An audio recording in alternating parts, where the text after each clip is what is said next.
Ever since Generation 2, adding new evolutions to older Pokemon has become a norm of the series. In Pokemon X and Y, Game Freak took it to the next level with Mega Evolutions. Now, don't get me wrong, I love the idea of Mega Evolutions, but it does make me worry that Game Freak won't add any more regular evolutions. Game Freak has already given Megas to Pokemon that I thought deserved a regular evolution, so I'm worried that they may have scrapped the concept of new evolutions. But there are a plethora of Pokemon who I feel definitely need a bit of a boost to actually be worth anything, but aren't quite ready to have a Mega Evolution. These are Pokemon that are small, have poor stats, or have counterparts that received evolutions when they didn't. Few honorable mentions are Farfetch'd, Castform, Corsola, Stantler, and Cherim.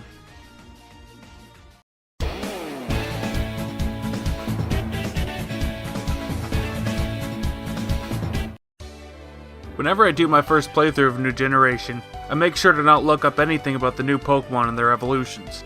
I always like to maintain a level of surprise for whenever I come across a new Pokemon. Unfortunately, Basculin was a case of a disappointing surprise. Basculin itself is a cool Pokemon that I actually love. When I first came across one in black, I made it part of my team for a bit. I was excited to see what this awesome Piranha Pokemon would evolve into. Much to my dismay, it never did evolve. I've seen some fan art depicting a long, spiky, serpent, eel-like Pokemon, which I think would fit perfectly. I've also seen ideas for a hammerhead shark and even a two-headed dragon serpent featuring one blue head and one red, which I absolutely love. My idea is to actually have two different evolutions of it, one for the blue and one for the red, each with a different typing. The blue Basculin would evolve into a water-ice type, while the red Basculin would evolve into a water-fire type. Basculin's move pool is very shallow and its stats are just plain average. It has nothing to separate itself from the other plain water types, and I feel there's still more potential in the Pokemon before giving it a Mega Evolution.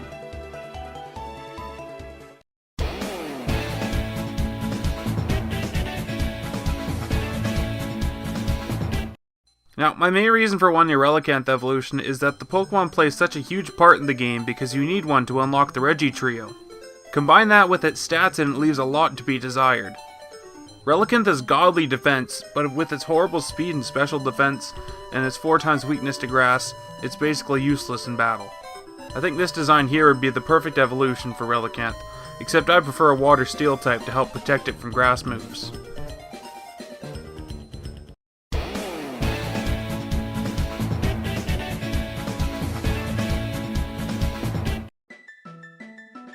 Now Chatot is just confusing to me.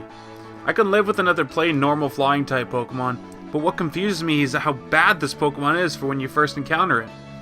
In the Sinnoh games, you don't encounter this Pokemon until the route leading to the city with the 8th gym. Now if Game Freak is going to introduce an incredibly weak Pokemon this late into the game, I would expect it to evolve into something awesome and actually useful, like the late game birds in Black and White. But for some reason, Chatot doesn't evolve. Coming up with a design for an evolution of a bird Pokemon is quite simple. A large bird with some accessories is usually how it goes. And there's so many fan designs that would all work perfectly, it makes me really surprised that Game Freak couldn't come up with a design themselves. Unless they consider Chatot to be a finished Pokemon that doesn't need an evolution, which is ridiculous. Just look at its stats. There's no reason to use a Chatot instead of all the other flying types available. There's just so much potential here for something unique with the Pokemon being sound-based. It just saddens me that Game Freak hasn't done anything with it.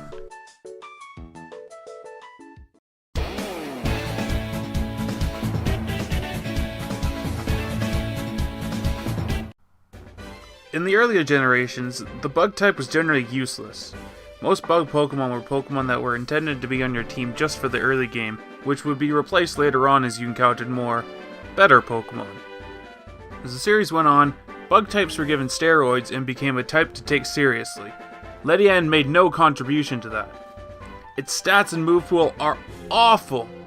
Almost all the attacking moves it can learn are physical attacks, with a base attack of 35. Its special attack isn't even much better at 55.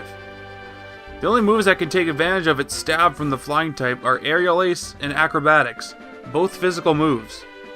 Its special defense is really its only redeeming quality, but with its low HP and plethora of weaknesses, it's extremely easy to take out. Some people may think a Mega would make more sense, but Ledian's evolution line only has 2 Pokemon, so there's still more room before considering a Mega. Now since its moveset seems to be so based around punching and since its hidden ability is Iron Fist, I feel it would be appropriate to replace its flying type with the fighting type in an evolution.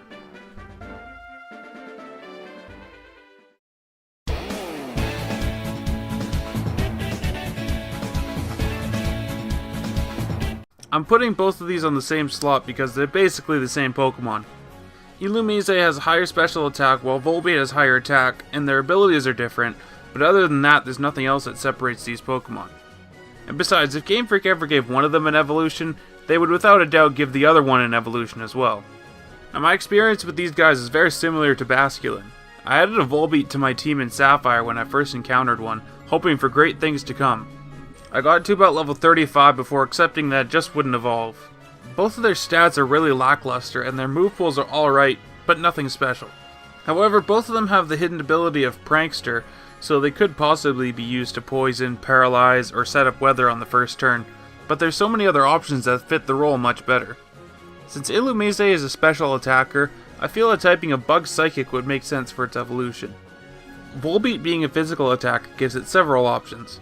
Regardless of type, it should definitely obtain some sort of claws or pincers so it can learn X-Scissor. For typing, I could see it growing large wings and gaining the flying type. It could also be a Bug Dark type to be the counterpart of Illumise.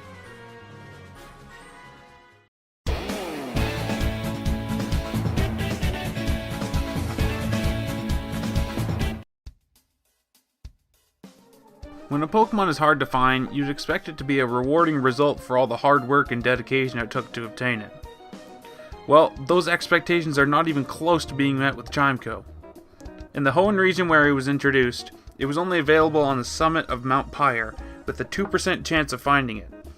All the grass on the summit is completely optional to walk through, so many people probably never even entered it.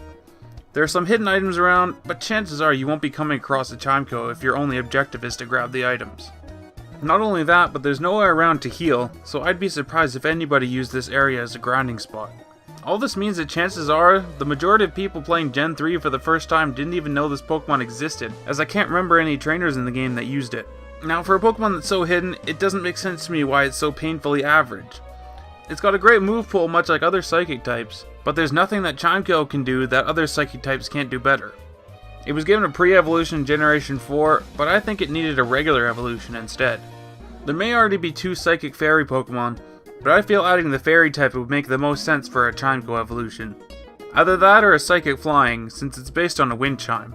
There are a number of fan evolution designs that I think are awesome, my favorite being this one from a fake Gen 5 leak picture.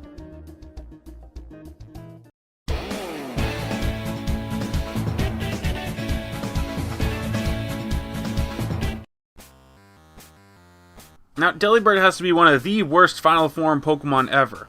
I mean, just look at its stats. Do these look like the stats of a Final Form Pokemon to you? Ever since Fire Red and Leaf Green, I've seen Delibird as sort of a counterpart to Sneasel. Delibird was available in Fire Red, while Sneasel was the one available in Leaf Green. So it leaves me disappointed that Sneasel was given an evolution in Generation 4, yet Delibird hasn't been touched. And it's been around for 5 generations. Design-wise, it should definitely keep its Santa theme. I think making it bulkier, giving it a fluffier beard, putting a tail on its head like a Santa hat, and giving it some more menacing wings and talons, while keeping the ice flying typing would be perfect.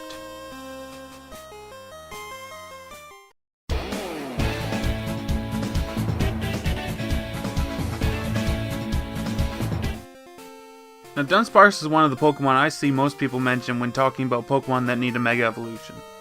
I personally don't think it's ready for Mega consideration. There's still a lot that needs to be done to this Pokemon.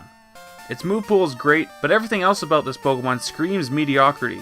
Its stats are average, and it's a plain normal type for some reason. Why, Game Freak? This is clearly a bug. I'm not the first one to suggest it, but a bug dragon typing for a Dunsparce evolution is perfect. This fan creation is my favorite design idea, a flying serpent. I'm honestly surprised that Game Freak hasn't done anything with this Pokemon yet, as it's been around since Generation 2, and ever since then, it's left a lot to be desired.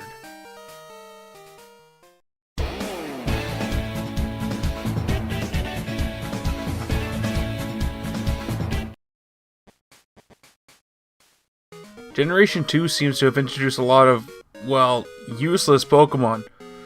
Some of them were given evolutions in later generations, but a lot of them were left untouched for some reason. One of those is Qwilfish. Now, obtaining a Qwilfish in Generation 2 was sort of weird. It was only casual with a Super Rod on the route before Azalea Town or in Kanto. So unless you were searching every fishable area after obtaining the Super Rod, chances are you won't have one of these on your team for your initial Elite Four run.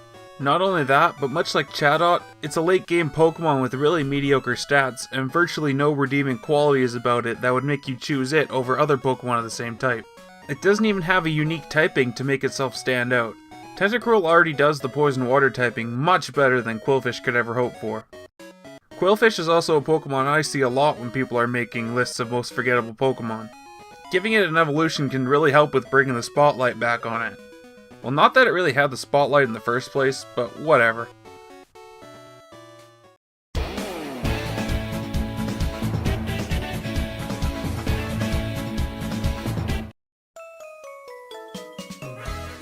Probably the #1 Pokemon I see people requesting an evolution for is Jynx, and I agree.